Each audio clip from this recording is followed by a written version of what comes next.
দেখাবো এই সাপটি দাঁত চড়াবে রাতে বাইরে হয় এই সাপটা কামড় দিলে ভাই বাজার কোনো কি বিকল্প নাই। আরেকটা কথা দাদা মনিরা, এই যে আসেন কেউ হাতে মুঠ ধরে আছেন এটা ছাইরা দিবেন, নাহলে কিন্তু আমি এটা বিসি আউট করে দিতে পারি। পরে করবেন ভাই আমার বিসি কোথায়, আমি কিন্তু ভাই দিতে পারবো না, কারণ আমার কাছেও দুইটা। এখন কথা আছে কি, এই যে ছেলেটা আছে, তুমি আজকে তোমার আম্মুর সাথে ঝগড়া করে আসছো না বাবা? সত্যি কথা কইছি না বাবা? তোমার মনে কথা কেমনে কইতে পারলাম বাবা? আপনাদের কিছু শক্তি আছে দাদা।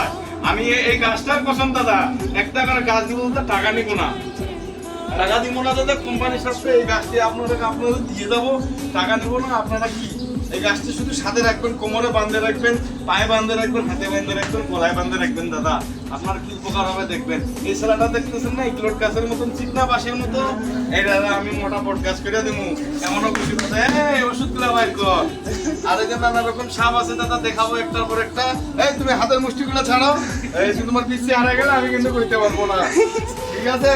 আর এই যে ছেলেটা আছে, এর জন্য আমার কাছে পাত্রীও আছে, পিছনে দেখতে পাচ্ছেন। ওর পরে গান শুনবেন, এই গানটা যখন চলবে ওষুধ এই পাশ থেকে বিক্রি হওয়া শুরু হবে।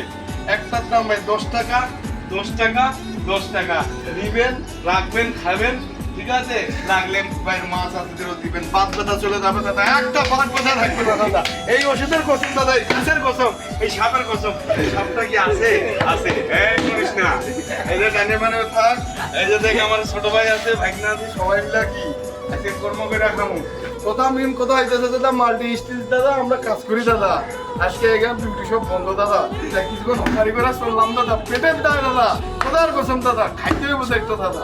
এই জন্য 10 টাকা করে একটা করে গাছ নেবেন দাদা, বিক্রি করবেন দাদা, আমার কাছে নিবেন দাদা, চলবেন দাদা, আমিও চলি দাদা। এই দেড় গান কর।